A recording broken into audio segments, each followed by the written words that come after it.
The 10 News Weather Authority, always watching and tracking for you from the JES Weather Center.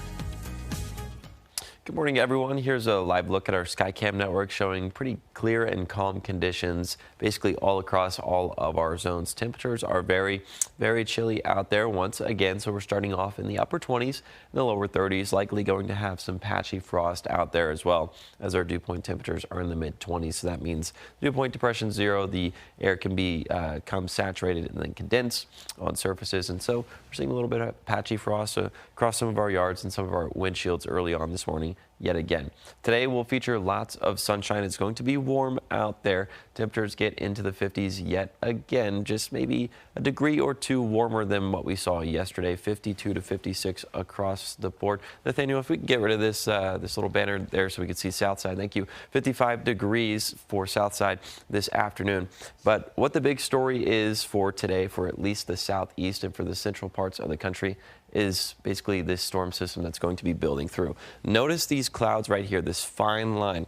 That is the division between low pressure and high pressure. High pressure is our friend. It's going to be keeping us clear today, whereas for parts of the southeast, they're going to be dealing with some storm systems. And in fact, the severe weather outlook for Florida shows a marginal risk for much of the panhandle. This goes from Apalachicola all the way to Jacksonville, extending all the way down to Miami and Fort Myers. And then there is a slight risk in effect. I know some of you watching, you're in Clearwater.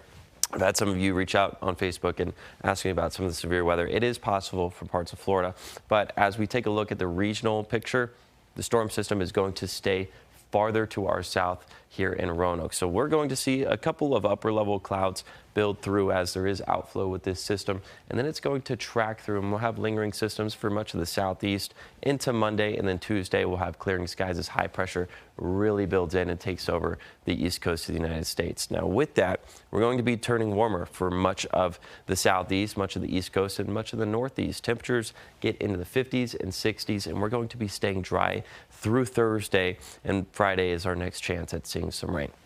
Now our playground forecast for today, absolutely picture perfect. We'll have partly cloudy skies build in by 5 p.m., but it's going to be warm and sunny. Just be mindful there could be a little bit of static electricity along some of the slides as our dew points will stay in the 30s or so. Overnight tonight, we get back down into the upper 20s and lower 30s, and then your extended forecast shows lots of sunshine and limited rain chances up until later in the week.